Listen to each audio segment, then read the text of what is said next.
বাংলাদেশের যে কোনো ইঞ্জিনিয়ার, ডিজাইনার এবং আর্কিটেক্ট এই প্রতিযোগিতায় অংশগ্রহণ করতে পারবেন যদি তার প্রকল্প নির্ধারিত শর্ত পূরণ করে।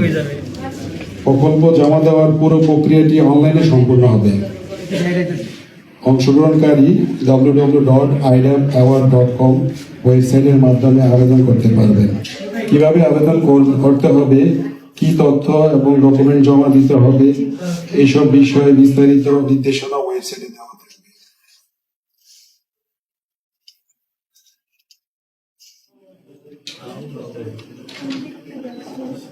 এবার আমি বিচার প্রক্রিয়া সম্পর্কে কিছু বলছি।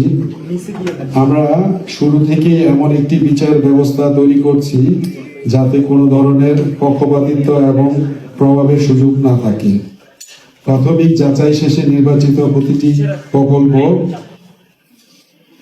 7টি নির্ধারিত মূল্যায়নের সূচকের ভিত্তিতে বিচার করতে হবে। প্রতিটি সূচকের জন্য নির্ধারিত নম্বর রয়েছে।